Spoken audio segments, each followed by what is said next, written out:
Hermam TV.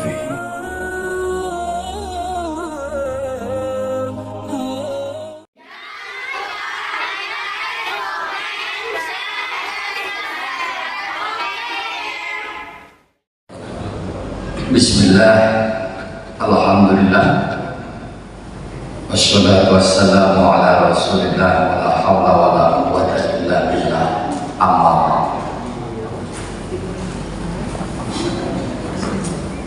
Hadratul kiram wa muhtaramun para alim, para ulama, tokoh masyarakat, tokoh agama, ketua masjid beserta pengurus yang kami muliakan, hadirin wal hadirat semuanya. Mohon maaf lahir batin dengan aidin wal faizin, karena baru pertama jumpa setelah lebaran. Masih melanjutkan kajian kita yang bernuansakan tauhid. Alhamdulillah, hadirin yang dirahmati Allah Subhanahu wa taala. Idza qasal qalbu lam tanfa'uh mau'idatan. Kalau hati kita ini keras membaca mati, lam tanfa'uh, tidak bermanfaat mau'idatan. Beribu kata kita sarankan kepada siapapun orang yang belum mendapatkan hidayah Allah, maka beribu kata itu pula sia-sia. Terus bagaimana caranya? Karena kalau kita tidak terus beraksi, kalau tidak kita berkreasi, tidak aktif, juga tidak berusaha semaksimal mungkin, maka niscaya semakin menjauh.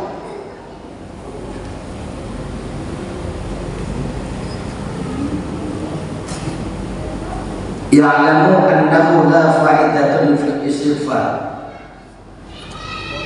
Ketahuilah bahwa istighfar itu bahan mereka seolah tidak ada artinya. Beristighfar setiap berkata berbui mulut tidak ada artinya. Kenapa? Masih belum menyatu pada dirinya. Sementara tujuan kita kemarin 1 bulan penuh kita ditempa oleh Allah untuk menjadi orang yang bertakwa di bulan puasa. Diharapkan pula kita bisa menjadi orang yang bertaubat kepada Allah Subhanahu wa taala. Beberapa bulan atau pada pertemuan yang pada bulan Ramadan kemarin saya sampaikan bahwa taubat ini adalah wajib hukumnya buat kita hamba Allah, tidak mengenal usia. Tidak hanya yang muda, tidak hanya yang tua, yang muda pun tetap bertaubat kepada Allah. Karena bagaimanapun istighfaruna yahtaju dan istighfar. Beristighfar kita kepada Allah itu berharap mudah-mudahan ada kita juga berharap istighfar. Mohon ampun kita kepada Allah Subhanahu wa taala. Ini kita juga berharap ampunan kepada sesama. Tidak ada artinya Bapak Ibu yang dirahmati Allah Subhanahu wa taala kita mohon ampun tetapi tidak sampai ke relung hati. Komitmen kita, maka wa'alamatu qabul taubah, apabila kita sudah bisa diterima taubat kita, tanda-tanda taubat kita diterima oleh Allah Subhanahu wa taala fi thamaniyah, terdapat dalam 8 simbol. Al-awwal ayyakhafa fi amr lisani wa yamna'u min al-kadhib wal ghibah wa fudulil kalam. Bagi orang yang taubatnya sudah bisa diterima oleh Allah Subhanahu wa taala, maka yang pertama adalah dilihat daripada mulutnya. Mulut ini mampu tidak mencegah dari perbuatan dusta. Kalau mulut kita sudah bisa berlaku tidak lagi berlaku dusta, maka taubatnya diterima. Tidak lagi terus ikut serta menggunjingkan kepada orang lain. Ini hadirin yang dirahmati Allah Subhanahu wa taala. Istighfar kepada Allah Subhanahu wa taala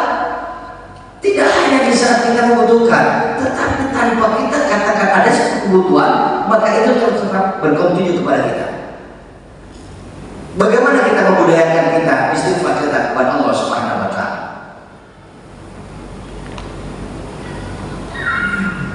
Orang yang bisa diterima, orang yang sudah taubatnya diterima oleh Allah Subhanahu wa taala, yang pertama tadi adalah bagaimana lisan kita ini terjaga untuk tidak berbuat dusta dan tidak menghibah dan tidak banyak kata.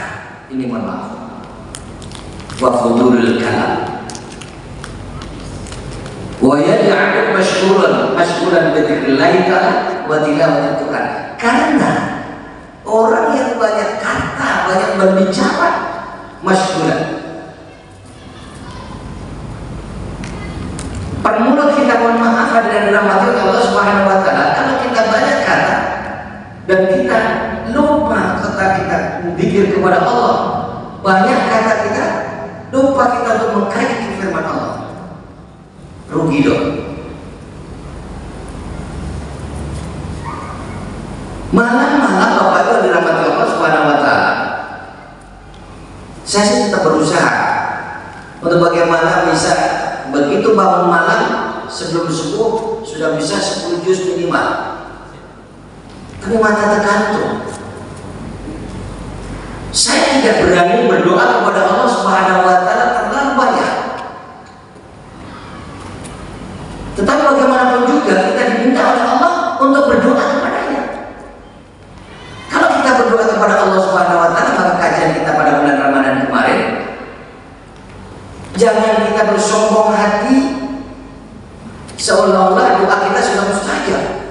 Padahal 10 hal penghalang doa kita untuk tidak dikabulkan Allah Subhanahu wa taala. Nah, dalam hal ini yang dirahmati Allah Subhanahu wa taala, saya lebih memilih sholat taubat, kemudian tahajud, paling tidak 2 salam, kemudian hajat, paling tidak 2 salam. Itu aja Bapak Ibu yang dirahmati Allah Subhanahu wa taala. Yang nolong kita bangun mandi, kemudian jam 12:30 belum selesai sholat, jam 1 kurang 1/4 baru selesai sholat. Jam 00:45 sambil tekan sedikit macam tadi malam. Kau kan, mohon maaf, saya kalau tadi malam hanya dapat 6 juz. Sebelumnya dapat 7 juz. Tadi malam dapat 6 juz. Sebelumnya dapat 5 juz. Jadi hadirin dirahmati Allah Subhanahu wa taala, saya berkata kepada Allah, ya Allah, dalam kalimat ini aku yang aku baca Al-Quran ini, ya Allah, sekalipun saya tidak mohon kepadamu secara rinci, tetapi global saya mohonkan kepadamu, ya Allah. Lisanku engkau karuniakan kepadaku ini, ya Allah. Mohon berikan, kabulkan permintaanku, ya Allah. Kalau sekiranya kemarin aku terpancar mendapatkan malam qadar, ya Allah, maka aku minta, ya Allah, kabulkan permintaan, ya Allah. Kalau kemarin terpancar saya malam qadar, ya Allah, saya tidak meminta secara keseluruhan, karena saya minta keseluruhan pun mungkin belum tentu ada hikmahnya buat saya. Tapi saya lebih banyak membaca Al-Quran. Karena apa? 1 ayat, 1 huruf sama dengan 10. 1 huruf 10. Kalau 6 juz, 5 juz rata-rata, artinya ya 5-6-7 lah.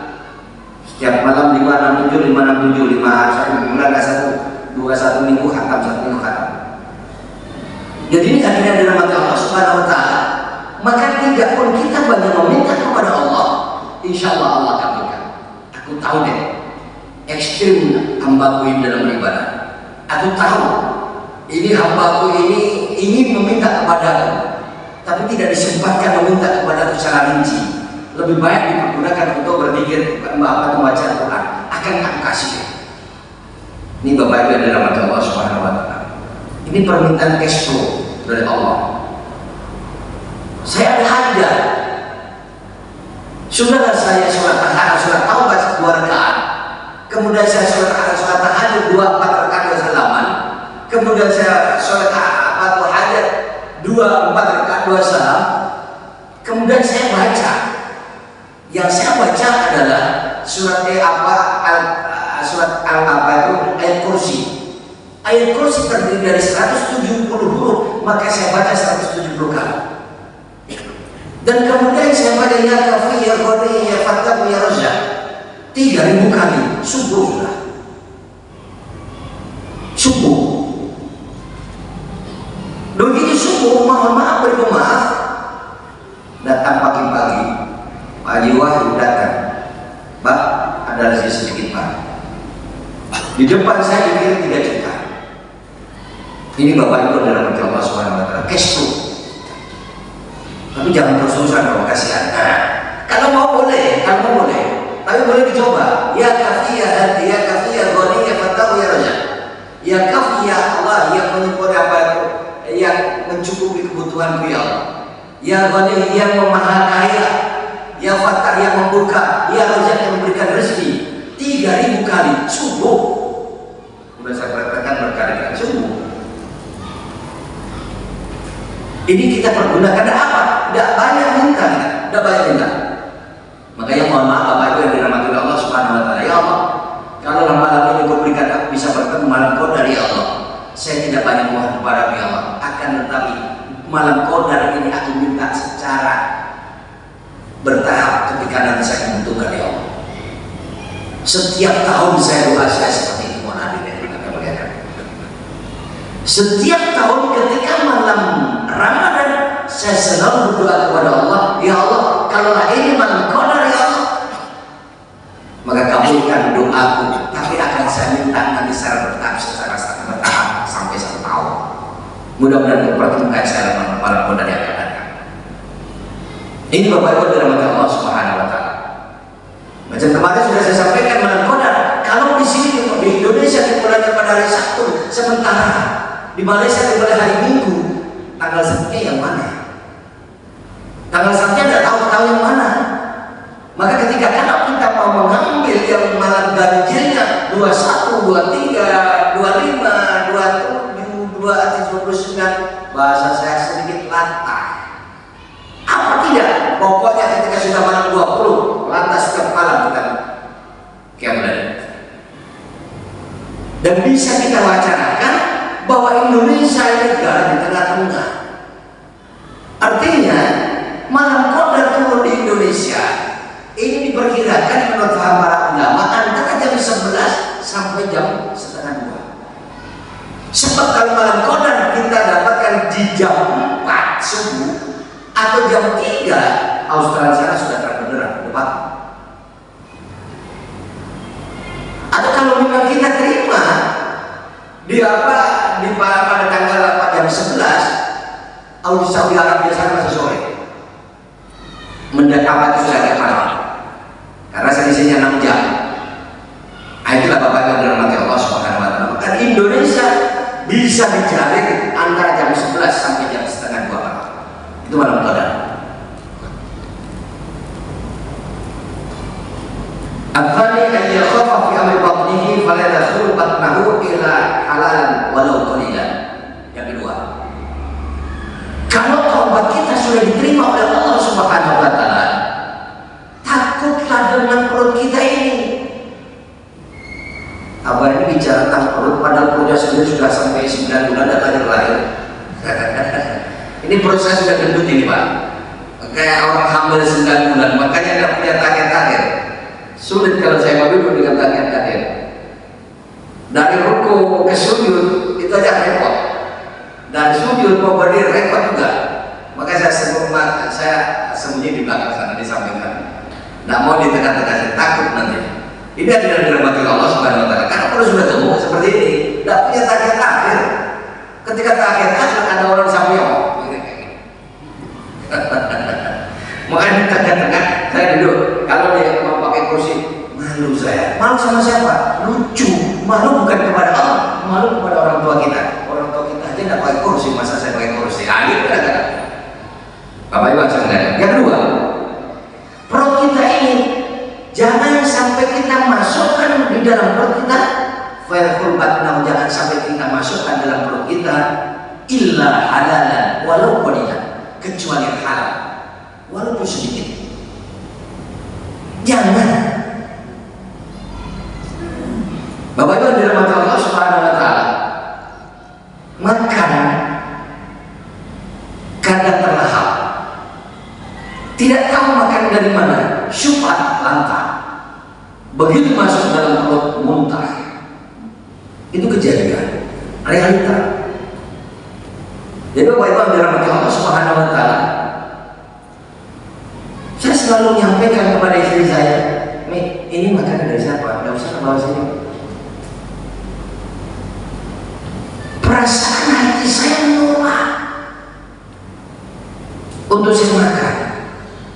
Seolah saya ditunjukkan oleh Allah, ini bukan dibeli dari istri, ini bukan bahasanya wallahu a'lam bishawab, entah dari mana.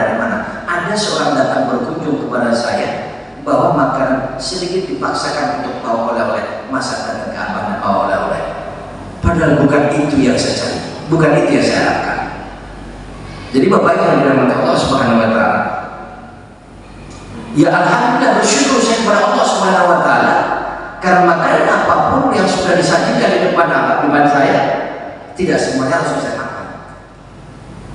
Mohon maaf, ini istri saya juga ada, jadi artinya tidak, bahasa saya tidak bisa begitu. Oke, yang kedua, jadi jangan sampai ini Pak, kalau taubat kita diterima oleh Allah Subhanahu wa taala, tidak mudah memasukkan ke dalam perut kita. Yang kita masukkan halal, yang barang halal, walaupun sedikit, tidak usah terlalu banyak. Yang ketiga, yang ketiga dalam kaitan pandangan mata kita, fala yanzur ila al-harami wala ila dunya bi'ainir ruhbah. Kalau taubat kita sudah diterima oleh Allah Subhanahu wa taala, fala yanzur ila al-haram, tidak melihat barang yang haram, wala ila dunya bi'ainir ruhbah, dan tidak melihat keadaan dunia dengan kondisi semangat atau cinta atau dengan kondisi yang menggebu kepinginnya. Bi'ainir ruhbah. Wa inna ma yakuna rahman bajilan itu, akan tetapi memandangnya penuh dengan penafsiran dan penafsiran. Ini mudah-mudahan ada hikmahnya. Maka kata Ustaz Dasar, sudah berangkat dari kamar, dari rumah, udah penuh tuh mau mengajar ke kampus. Di tengah jalan melihat gadis-gadis yang cantik-cantik, tidak dilihat barang bagus, dilihat dosa. Ini Bapak Ibu dirahmati Allah Subhanahu wa taala, menghancurkan daripada ibadah yang sudah dipupuk. Macam hari ini tadi, hari Jumat, besok hari Sabtu. Man soma Selasa al-ayyam fil khamis, barang siapa yang puasa 3 hari, di hari Kamis, hari Jumat, hari Sabtu, fi syahril haram, di bulan haram, Dzulqa'dah, Dzulhijjah, Muharram, Rajab, maka sama halnya kita puasa, kita beribadah 7.000 tahun. 7.000 tahun dari ini tadi kita puasa, kemarin kita puasa, besok puasa lagi. Tapi kalau 1 hari kita puasa, ini tadi tidak puasa, kemarin puasa, hanya dapat 1 hari dia puasa hari Kamis, dan besok lagi dapat puasa 1 hari lagi. Tapi tidak hitungannya, tidak langsung 2 itu. Kalau menurut Imam Ghazali, barang siapa yang berpuasa 3 hari di bulan haram, kami cuma 1, maka ada pahalanya 2.700 tahun, 900 tahun setiap hari. Ini Bapak Ibu yang saya melihat.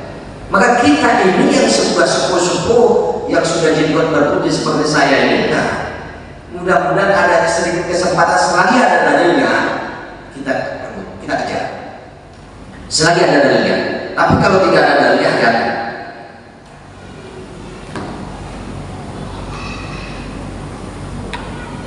Ini Bapak Ibu yang dirahmati Allah Subhanahu wa taala. Kemarin beliau Pak Sapriyadi menanya sama saya, acuan kita yang dipakai apa pakai? Tergantung. Tapi yang bernuansakan tauhid. Ada Kamilul Qulub, ada Khulasatul Tasawuf, ada Jamil Usulul Auliya, ada Tadhkiratul Qurtubi, ada Tambirul Ghafili, ada Aqidatul Awwal, ada Nurul Tulab yang berkaitan dengan kajian tauhid. Ini maaf Bapak Ibu yang dirahmati Allah. Yasin wal Qur'anil Hakim innaka laminal mursalin. satu firman Allah yang selalu kita baca. Hari surat Makkiyah. Surat Yasin ini surat Makkiyah. Wa sababu nuzuliha anna al-kuffara qalu bi anna Muhammadan laysa binabiyyin wa la mursalin bal huwa yatim bi talibin. Wa ma dzakara al-maqtul kama ta'lamu al-ilma min al-qadim. Fa kayfa yasulu nabiyya? Surat Yasin ini surat Makkiyah. Sebab turunnya surat ini annal kuffar, sesungguhnya para orang-orang kafir itu qalu pada bicara sembarang aja berkatanya. Apa perkataan orang kafir? Wahai saudara-saudara, sesungguhnya Muhammad itu bukan nabi, Muhammad itu juga bukan rasul. Dia itu hanya anak yatimnya Abi Thalib. Dan tidak pernah dia belajar satu ke Makkah, tidak pernah belajar ke madrasah. Wa ma tidak pernah belajar ilmu minal mu'allim, dari seorang guru. Fa kaifa yasiruna? Maka kenapa kau percaya kalau dia bisa menjadi nabi? Ini kata-kata orang kafir, Bapak Ibu sekalian. Ini kitab tafsir Yasin. Fa kana al-kuffaru musirrina fi inkarihim. Faradallahu ta'ala qala al-kuffar wa anzala hadis. Maka dengan provokasinya orang kafir itu sendiri, orang-orang kufar yang sudah takluk untuk masuk Islam, dimasukkan oleh Allah ke agama Islam, banyak yang ingkar kembali menuju kembali murtad. Kembali ke murtad. Karena apa? Secara logika diterima. Kau percaya kepada Muhammad. Muhammad itu bukan nabi, bukan rasul. Dia tidak pernah belajar ilmu, dia tidak pernah berguru, tidak pernah datang ke sekolah. Kok kamu mengakui dia sebagai nabi? Logik dong. Sampai pun umur 40 tahun ketika Allah datangkan Iqra, suruh baca. Apa yang saya baca? Baca tidak bisa, tulis tidak bisa, disuruh baca oleh Allah. Ya, apa yang saya baca? Maka ini tafsir Yasin ini hadirin dirahmati Allah Subhanahu wa taala. Saya lanjutkan. Wa syahida bidzatil jalil ala risalati nubuwati. Maka Allah lah yang bersaksi atas zatnya kepada baginda Rasul atas kerasulan dan kenabiannya. Sampai itulah tidak ada nabi-nabi dan rasul yang lain yang Allah demi zatnya bersaksi bahwa itu adalah utusanku, itu adalah nabiku. Hanya Nabi Muhammad. Hanya Nabi Muhammad.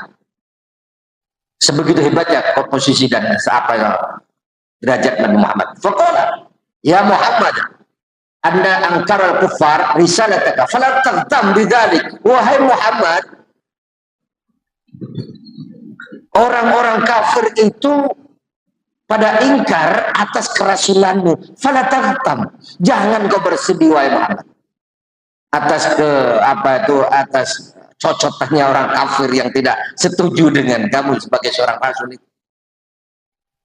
Ana usyidu innaka laminal mursalin. Sayalah yang bersaksi bahwa engkau adalah sebagian dari para utusan-utusan. Falamma kana hadis surah dalatan masyahidatun ala risalati fala jarma anna. Maka wahai Muhammad, engkau ini adalah dalil dan petunjuk atas kesaksianku atas kerasulanmu. Maka hadirin yang dirahmati Allah Subhanahu wa taala, periode berikutnya surat qalbal Quran. Yasin inilah menjadi hatinya Quran. Kama qala alaihi salatu wassalam, inna likulli syai'in qalban wa qalbul Qur'an Yasin. Sebagaimana Rasulullah bersabda bahwa sesungguhnya semua itu punya hati dan hatinya Al-Qur'an adalah Yasin. Wa man qara'aha kataballahu qira'atal Qur'ani asyru marrah. Barang siapa yang membaca surat Yasin tersebut mendapat pahala berlipat 10 kali lipat daripada bacaan Al-Quranul Karim. Ini adalah yang saya muliakan. Wa kama qala alaihi salatu wassalam anna Allah ta'ala qara'a surat Yasin wa Toha qabla ayyahuka samawati wal ardh. Rasulullah sendiri bersabda bahwa surat Yasin dan surat Toha ini sudah dibaca sebelum Allah menciptakan langit dan bumi. Bi alfai amin, dengan selisih 2000 tahun. Bayangkan Bapak Ibu yang dirahmati Allah Subhanahu wa taala. 2000 tahun. 2000 tahun di akhirat. Surga itu sudah ada memang, tetapi sekarang ditutup. Maka latah. Jangan kita percaya kalau saat sekarang orang mengatakan setelah meninggal baru sekarang kemarin dikebumikan, saya melihat orang tua saya sekarang dalam surga Allah. Latah. Kenapa? Surga belum dimasuki sekarang. Dulu memang sudah ada surga. Iblis pun dekat dengan Allah di dalam surga. Adam dan Hawa atas jisimnya sebelum berjisim dengan alamnya itu tadi masih di dalam surga bersama berdampingan. Maka bagaimanapun hal yang dirahmati Allah Subhanahu wa taala, iblis lebih dekat dengan Allah daripada kita. Tetapi atas karena bujukannya Nabi Adam dan Ibunda Hawa keluar ke dunia. Menurut cerita Nabiullah Adam diturunkan di Ethiopia. Di Ethiopia dari Afrika. Dan kemudian Nabi dan Ibunda Hawa diturunkan di Jeddah, Jadidah. Satu di Jazirah Arab Saudi, satu di Jazirah Afrika. Maka perkembangan kini kita di dunia ini keturunan dari siapa sih? Keturunan dari Nabiullah Ibrahim. Istri yang keberapa kedua dari seorang nelayan, seorang pembantu yang berasal dari Ethiopia. Atas perintah Allah disuruh nikahin pembantunya, maka punyalah keturunan. Punya Ismail dan seterusnya sampai kepada kita. Ini hadirin dirahmati Allah Subhanahu wa taala. Nah, kemudian pertemuan daripada Ibunda Hawa dengan Nabiullah Adam di Jabal Rahmah. Yang saat sekarang sudah beberapa kloter berangkat sudah ke Madinah, yang sebentar lagi sudah ada hampir berangkat hari ini tadi, mulai besok pertama ke Arab ke Makkah. Ini masih kumpul di Madinah. Termasuk Pak Sapriyadi juga baru 1 hari di Madinah. Baru 2 hari, ini tadi hari yang kedua. Ini Bapak Ibu yang dirahmati Allah Subhanahu wa taala. Nah, kondisi ini menggambarkan kepada kita bahwa bagaimanapun peristiwa haji adalah mengabadikan peristiwa Nabiullah Ibrahim alaihissalam. Oleh karena itu, guru-guru saya memberikan fatwa, kalau engkau mau bisa mendapat panggilan ibadah haji, perbanyaklah baca sholawat Ibrahim. Hafal Bapak Ibu sholawat Ibrahim? Hafal? Ibu-ibu hafal? Ya, tahiyatul. Sholawat Ibrahim ini kita hafal. Kalau ditanya sholawat Ibrahim hafal? Tidak hafal. Tapi setelah dikatakan kama shallaita ala sayyidina Ibrahim wa ala ali sayyidina Ibrahim, oh hafal itu. Cerdas ternyata orang-orang kita. Nah, kebiasaan kita baca sholawat Ibrahim hanya di dalam sholat. Padahal sesungguhnya kiat-kiat kita membaca sholawat Ibrahim di luar sholat, itulah kiranya nanti akan bisa memudahkan kita untuk terpanggil untuk menunaikan ibadah haji. Ini Bapak Ibu yang dirahmati Allah Subhanahu wa taala.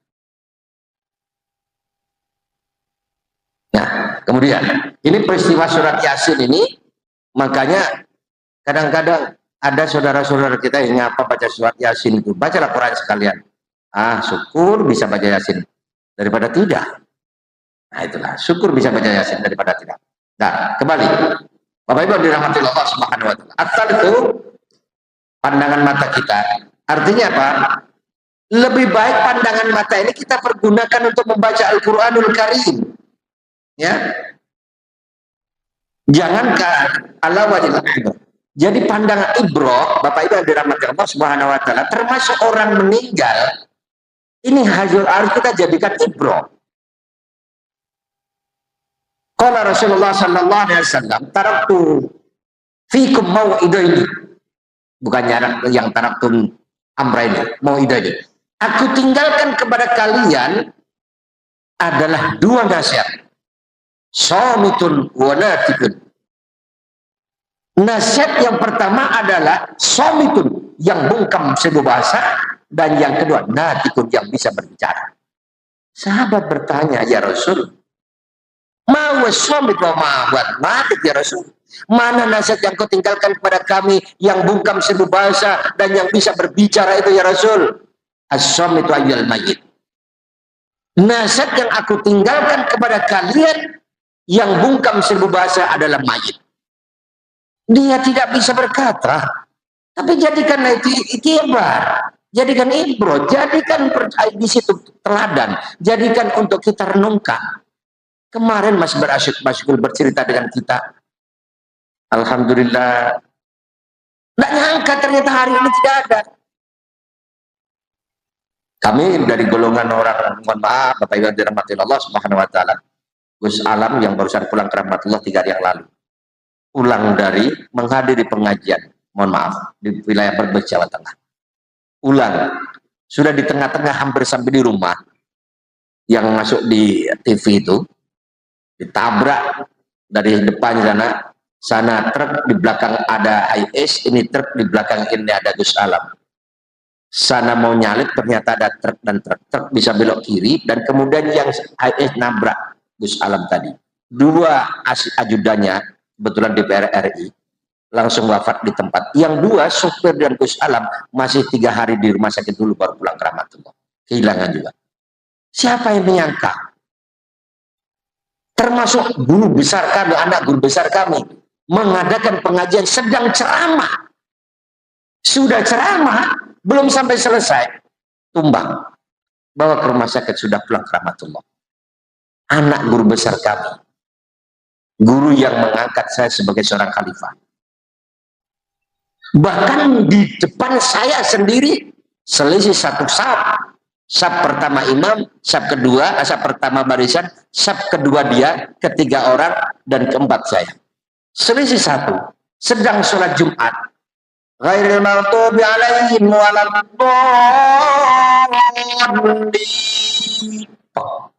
Jatuh di depan saya.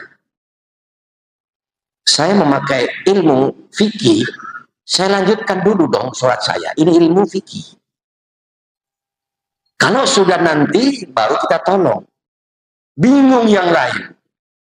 Begitu bingung melihat saya diem, maka langsung yang lain pun ikut diam. Begitu sudah assalamualaikum assalamualaikum, langsung dibawa. Kebetulan waktu itu mobil saya Sirion kecil. Jadi langsung diangkat, anak yang orang yang sakit itu tak jatuh tadi panjang. Sampai di rumah sakit belum sampai itu sudah wafat. Ini Bapak Ibu yang dirahmati Allah Subhanahu wa taala. Begitu enaknya ternyata kalau pulang ke rahmatullah sudah dipanggil oleh Allah sesuai kehendaknya. Nah, kita memohon kepada Allah, ya Allah, tidak perlu kita meminta, ya Allah saya wafatkan, saya engkau pulangkan, ya Allah dikala sedang saya sujud, boleh. Tapi lebih bagus, ya Allah engkau akhirilah hayat kami dalam kondisi husnul khotimah. Terserah kepada Allah. Ini Bapak Ibu yang saya muliakan. Karena kadang akan menjadi fitnah. Oh itu loh orang itu bagus, sedang sujud wafat. Kadang akan menjadi fitnah. Tetapi kalau kita memohon kepada Allah, ya Allah, wafatkan aku ya Allah dalam kondisi husnul khotimah. Entah dalam berbaring, entah dalam tidur, entah dalam sujud, entah dalam sholat, entah dalam apapun, boleh. Itu yang keempat. Yang ketiga, yang keempat, ayyakhafa fi amriyada. Karena taubat kita sudah benar, itu berkaitan dengan tangan kita. Fala yamuddaha ilal haram wa ina yamuddaha ilal ma fihi ta'ah. Kalau tangan kita ini sudah benar, kalau taubat kita sudah diterima oleh Allah, maka tangan kita tidak kita pergunakan untuk mencuri, mengambil yang bukan hak kita, tetapi tangan kita pergunakan untuk banyak membantu kepada seseorang, banyak untuk bertaat kepada Allah Subhanahu wa taala. Pergi kita cuci air wudu untuk bersolat kepada Allah Subhanahu wa taala. Ini kalau taubat kita sudah benar. Makanya hadir yang dirahmati Allah Subhanahu wa taala, medsos, HP boleh kita pegang, tidak ada larangan, tapi hati-hati juga dengan HP. Karena bagaimanapun kondisi HP kadang-kadang membelenggu kepada kita. Datang informasi si A mengatakan bla, datang si B mengatakan B, O, yang sini mengatakan ini. Mana yang benar, otak kita jadi bingung. Makanya Bapak Ibu yang dirahmati Allah Subhanahu wa taala, saya lebih senang setiap kali saya pengajian yang bersifat rutin, saya ingin membedah kitab agar tidak terjerumus. Saya berkata, panduan yang saya bawa ini Bapak Ibu yang dirahmati Allah Subhanahu wa taala. Nah, itu yang keempat. Yang kelima, ayyakhafa fi amri qadamai fala yamshi bihima fi ma'syatillah ta'ala. Apabila taubat kita diterima oleh Allah Subhanahu wa taala, isya kita jam 29. 29 ya. Oke. Yang kelima, kalau memang taubat kita sudah diterima oleh Allah Subhanahu wa taala, cerminan di dalam kaki kita, fala yamsi bihima fi ma'syatillah. Tidak akan kita membawa jalan kaki kita ke jalan maksiat kepada Allah Subhanahu wa taala. Melainkan jalan kita subuh-subuh sudah sampai di masjid. Dekat Allah Akbar. Belum sampai adzan kita sudah di masjid. Sudah terpanggil kita. Ini hadirin dirahmati Allah Subhanahu wa taala. Wa nama yamshi bima fi taatillah. Kaki ini justru kita pergunakan untuk bagaimana berjalan menuju taat kepada Allah Subhanahu wa taala. Alhamdulillah. Menuju ke masjid. Tidak sedikit bahasanya Bapak Ibu yang dirahmati Allah. Terkadang kadang-kadang mohon maaf, saya juga lucu. Ini saatnya kalau tidak menggunjingkan orang lain sampai pun ustadz rasa-rasanya. Kalau tidak mencemooh orang lain, tidak membicarakan orang lain, kurang puas nampaknya. Padahal semestinya tak harus mencemooh orang lain, banyak materi yang bisa kita sampaikan. Nah, ini Bapak Ibu yang saya muliakan, mohon maaf. Jadi al-khamisah yakhafu fi amril qadamain. Yang kelima, taubat kita apabila sudah diterima, maka cerminan adalah kedua kaki kita. Tidak berjalan menuju ke maksiat Allah, tetapi berjalan ketaatan kepada Allah. Yang keenam, ayyakhafu fi amril qalbi fa yakhruju minhu al-'ada wal baghdha wa hasadul ikhwan. Kalau yang keenam ini berkaitan dengan hati kita. Fa yakhruju minhu al-'adawah. Jadi kalau memang hati kita sudah benar, maka Bapak Ibu yang dirahmati oleh Allah Subhanahu wa taala, cerminan ini adalah semakin lentur kita bersikap. Tidak diserahkan kepada akal. Apabila kita masih menyerahkan kepada akal, maka ini masih dalam kategori syariatnya masih. Semua memang syariat, tarbiyahnya masih tetap. Oke. Jadi sampai di sini dulu Bapak Ibu yang dirahmati Allah Subhanahu wa taala tentang kondisi pengajian kita. Mungkin nanti akan bisa kita lanjutkan pada pertemuan yang akan datang. Singkat ceritanya, masih belum banyak kita menyampaikan yang memberikan pertanyaan-pertanyaan. Hadirin yang dirahmati Allah Subhanahu wa taala, intinya saya sampaikan kepada kita semua, kalaulah kita belajar ilmu, belajarlah, jangan kita kedepankan emosional. Kalau kita mendengarkan kepada siapapun, dengarkanlah dengan seksama, jangan keburu kita sanggah. Dan kalau kita sudah punya pendapat, silahkan kita berpendapat. Cuma harapan saya untuk tidak mengedepankan pendapat yang menimbulkan pertikaian, perkhilafiahan. Karena bagaimanapun, itu memang selisih pendapat itu memang rahmat. Tetapi apabila sudah mengarah kepada pertikaian, itu laknat. Karena itu hadirin yang dirahmati Allah Subhanahu wa taala, apalagi sudah usia para sepuh-sepuh seperti ini, ya Allah, subhanallah.